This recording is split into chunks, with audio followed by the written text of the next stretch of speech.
నమస్తే అండి. ఈరోజు మనం చెప్పుకునే కథ శివుడి తెలివి. నేను విజయ. పూర్వం సిరిపల్లెలో కొమరయ్య అనే రైతు ఉండేవాడు. అతడికి ఒకే ఒక మగబిడ్డ మాత్రమే కలిగాడు.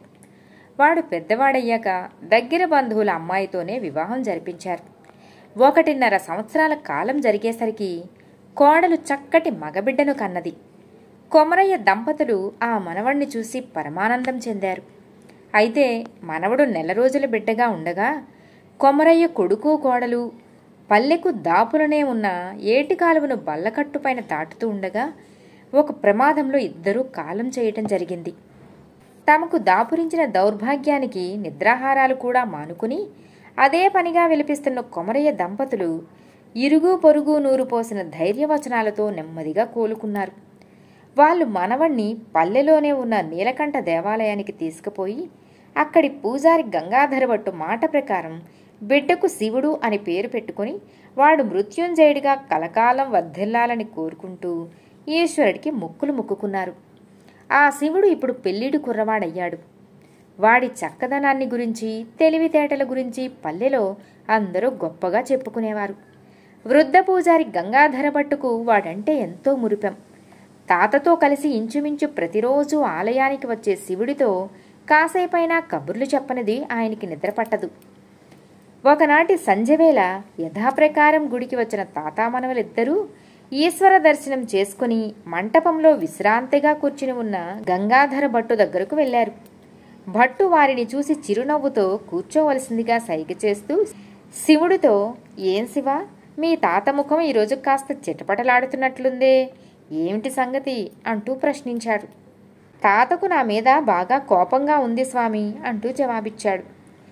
"ఏంటి, మీ తాతకు నీ మీద కోపమా?" అని భట్టు ఆశ్చర్యపోతుంటే కొమరయ్య కల్పించుకుని, "కోపమో బాధో మీరే విని చెప్పండి బాబు. పెళ్లి చేసుకోరా నాయనా అంటే వీడు వినడు. ఆఖరికి ఈవేళ గట్టిగా నిలదీస్తే ఏదేదో చెబుతున్నాడు. అదంతా వాడి నోటి వెంట మీరే విని ఏంటో న్యాయం చెప్పండి" అన్నాడు. భట్టు శివుడికేసి చూశాడు. శివుడు కాస్త తలదించుకుని, "మరేమీ లేదు స్వామి. ఉన్న ఫలంగా ఎవరినో చూపించి పిల్లాడేయమనటం ఏం బాగు? పిల్ల కాస్త కనుముక్క తీరు బాగున్నదైతే పనిపాట్లు రానిదై ఉంటుంది. అందము తెలివి పనితనము ఉన్న పొగరుబోతు పిల్ల దొరికిందంటే తాత నానమ్మ ఈ వయసులో ఏం సుఖపడతారు? నేనిలా అనేసరికి తాతకు కోపం వచ్చింది" అన్నాడు. శివుడి మాటలకు భట్టు ముచ్చటపడి నవ్వుతూ, "కొమరయ్య, మీవాడు చాలా పెద్దవాడయ్యాడయ్యా" అన్నాడు. ఇందుకు కొమరయ్య ఏదో చెప్పబోతుండగా అతడి సాటి రైతు చంద్రయ్య అక్కడికి వచ్చాడు. చంద్రయ్య వెనకే ఒక చక్కని పెళ్ళీడు పిల్ల ఉన్నది. చంద్రయ్య భట్టుకు నమస్కరించి తాను తెచ్చిన పనసపండు ఆయన దగ్గర పెట్టాడు. భట్టు సాదరంగా చంద్రయ్యను పలకరించి, "పండు బాగున్నదయ్యా, ఎంతకు నీ వెనక ఆ పిల్ల ఎవరు?" అంటూ ప్రశ్నించాడు. "మా తోడల్లుడి కూతురు గౌరీబాబు, కృష్ణపట్నం నుంచి వచ్చింది. పేరుకు పట్నం పిల్లే గాని దీనికి రాని పనంటూ లేదనుకోండి. మా ఆవిడి గంటలో చేసే పని ఇది తెలివిగా చిటికిలో చేసేస్తుంది" అన్నాడు చంద్రయ్య. అంతలో గౌరీ 2 అడుగులు ముందుకు వేసి వంగి భట్టుకు నమస్కరించింది. "శీఘ్రమేవ కళ్యాణమస్తు" అంటూ గౌరిని ఆశీర్వదించిన భట్టు శివుడి ముఖంలో గౌరీ పట్ల వ్యక్తమవుతున్న ప్రశంసను గమనించి ఒక నిశ్చయానికి వచ్చాడు. తర్వాత ఆయన చంద్రయ్యతో, "చంద్రయ్య, నువ్వు చెబుతున్న దాన్ని బట్టి ఈ పిల్ల మంచి చురుకైనది తెలివైనది అని తెలుస్తున్నది.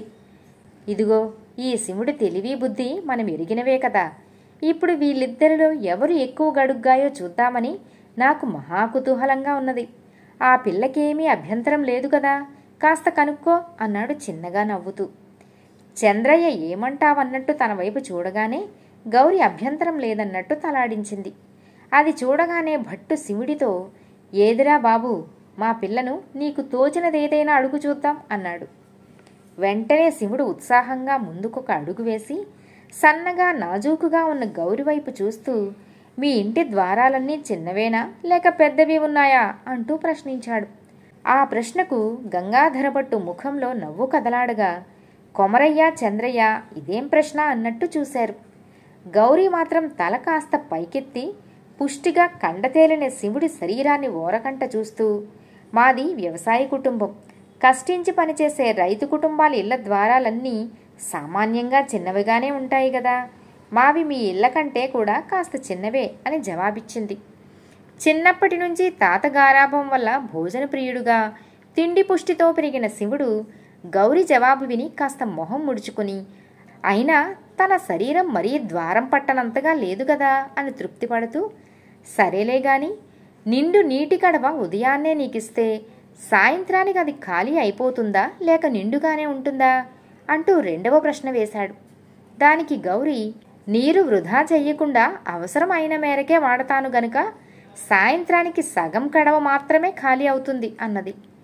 ఆమె పిసినారి గాని దుబారా ఖర్చు చేసే మనిషి గాని కాదని, పొదుపు విలువ తెలిసినదేనని గ్రహించిన శివుడు ఆనందిస్తూ, సరే ఎందుకు పనికిరాని ముసలి ఎద్దుల్ని ఏం చేయాలంటావు అని అడిగాడు. ప్రతి ప్రాణి ఎప్పుడో ఒకప్పుడు ముసలిదయ్యేదే, అంచేత అవి వయసులో ఉన్నప్పుడు మనకు చేసిన సేవలను గుర్తుంచుకొని వాటిని జాగ్రత్తగా సాకాలి అన్నది గౌరి. ఆ జవాబు విన్న శివుడికి తాను ఆ పిల్లని పెళ్లి చేసుకుంటే ఆమె తన తాతను నాన్నమ్మను జాగ్రత్తగానే చూసుకుంటుందన్న నమ్మకం కలిగింది. అయినప్పటికీ అంతటితో సరిపెట్టక శివుడు, సరే బాగుంది గాని ఒకటికి ఒకటి కలపాలంటావా? అంతకంటే ఎక్కువ కలపాలా లేక అసలేమీ కలపక్కర్లేదా అంటూ ప్రశ్నించాడు. ఆ ప్రశ్నకు గౌరి చిరుకోపంగా, ఒకటి పెద్దదైతే అసలేమీ కలపక్కర్లేదు, దేవుడిదైతే మాత్రం 1కి 10 కలిపినా కలపవచ్చు, చెప్పలేం అన్నది. అప్పటిదాకా మౌనంగా వారి సంభాషణను ఆలకిస్తున్న గంగాధర భట్టు ఆ జవాబు వింటూనే పెద్దగా నవ్వేశాడు. శివుడు మాత్రం ఆ జవాబు విని మొహం గంటు పెట్టుకుని కూర్చున్నాడు. సంగతేమిటో ఏమీ అర్థం కాని కొమరయ్య, చంద్రయ్య మాత్రం అయోమయంగా భట్టు వైపు చూశారు. గంగాధర భట్టు నవ్వుతూ వారి వైపు చూసి, శివుడి చివరి ప్రశ్న గౌరి జవాబు తప్ప మిగిలిన అన్ని ప్రశ్నలు జవాబులు అర్థమైనాయి కదా, సరే ఈ చివరి ప్రశ్న జవాబు ఎవరైనా ఒక మాట అంటే ఊరుకుంటావా లేక తిరిగి మాటలంటావా అని ప్రశ్నించాడు శివుడు. దానికి గౌరి కాస్త చిర్రెత్తింది కాబోలు శివుడికి చిన్న చురక అంటిస్తూ, కుటుంబంలో పెద్దలు ఒక మాట అంటే వారి పట్ల గౌరవం కొద్దీ మౌనం వహించాలని, మాటన్నది మొగుడైతే మాత్రం 1కి 10 అంటించినా అంటించవచ్చునని జవాబు చెప్పి, ఆలుమగల కలహాలు సృష్టిలో సాధారణమైనవన్న విషయాన్ని రుజువు చేసింది. వీళ్ళిద్దరూ అందచందాలలో తెలివితేటలలో ఒకరికొకరు తగిన వారనటంలో ఇక ఏ సందేహమూ లేదు. శుభమస్తు, శీఘ్రమే వివాహ ప్రాప్తిరస్తు అంటూ శివుణ్ణి గౌరీని ఆశీర్వదించాడు.